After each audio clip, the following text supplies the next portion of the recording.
दुश्मन की संख्या हमें मालूम नहीं और वो किसी भी वक्त यहाँ पहुंच सकते हैं। हम सिर्फ 120 हैं, हमारे गोला बारूद भी कम पड़ जाएंगे। पीछे से सहायता की भी कोई उम्मीद नहीं है और शायद हम सब शहीद हो जाएं। आप में से जिसे भी जाना है वह जा सकता है, लेकिन मैं आखिरी सांस तक अपनी धरती मां की रक्षा करूंगा। 1962 के भारत चीन युद्ध के दौरान यह प्रेरणा और जोश से सराबोर करने वाले कथन थे मेजर शैतान सिंह के, जो चीनी सैनिकों के लिए काल थे।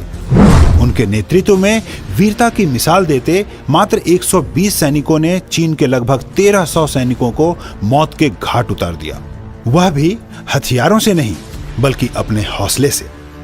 1 दिसंबर 1924 को जोधपुर में जन्मे शैतान सिंह के खून में ही देशभक्ति थी, क्योंकि उनके पिता भी आर्मी अफसर थे। शिक्षा पूरी करने के बाद शैतान सिंह को आर्मी में देश की सेवा करने का मौका मिला। उनकी कार्यकुशलता से प्रभावित होकर जल्द ही उन्हें मेजर रैंक से नवाजा गया और फिर उनकी तैनाती कुमाऊं रेजिमेंट में भारत चीन सीमा से लगते लद्दाख में स्थित चुशूल घाटी के पास हुई। 16,000 फीट ऊंची बर्फ से ढकी चोटियों पर बैठा दुश्मन उनसे कहीं ज्यादा आधुनिक हथियारों के जखीरे के साथ वहां मुस्तैद था, लेकिन मेजर शैतान सिंह और उनके साथी सैनिकों के हौसले और देश प्रेम के जज्बे के आगे वो कुछ भी नहीं थे। भले ही उनके पास आधुनिक हथियार नहीं थे, -30 डिग्री के तापमान में ठंड से बचने के लिए पर्याप्त गर्म कपड़े नहीं थे, लेकिन उनके हौसले की गरमाइश ने उनके साहसी कदमों को रुकने नहीं दिया। 18 नवंबर के दिन गोला बारूद खत्म होने पर भारतीय सैनिकों ने पहलवान की भांति चीनियों की हाथ से ही गर्दन मरोड़नी शुरू कर दी। उधर इसी समय हाथों के जवाब दे जाने पर पैरों से मशीन गन ऑपरेट कर रहे मेजर शैतान सिंह को पेट में गोली लगी और वह घायल होकर चट्टान के सहारे बैठकर अपनी आखिरी सांस तक लड़ते रहे।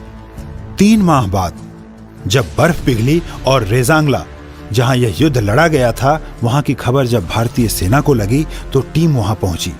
वहां जो मंजर था उसे देखकर वह भाव विभोर हो गए, क्योंकि मेजर शैतान सिंह सहित सभी सैनिक अपनी अपनी जगह पर उसी अवस्था में मिले जैसे वह शहीद हुए थे।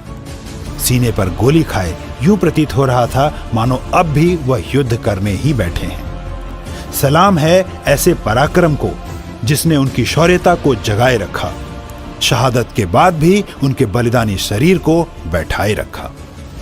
मरणोपरांत मेजर शैतान सिंह को परमवीर चक्र से नवाजा गया। आज समस्त आईएमसी परिवार मेजर शैतान सिंह और उनके सभी वीर साथियों के अदम्य साहस को नतमस्तक होकर उन्हें भावभीनी श्रद्धांजलि अर्पित करता है। भारत माता की जय, वंदे मातरम। Good IMC. जिन लोगों ने आईएमसी बिजनेस पेज को सब्सक्राइब नहीं किया है वो कृपया हमें सब्सक्राइब करें और सब्सक्राइब करने के बाद बेल आइकन पे क्लिक करें, जिससे आने वाली वीडियो की नोटिफिकेशन आपको सबसे पहले मिले।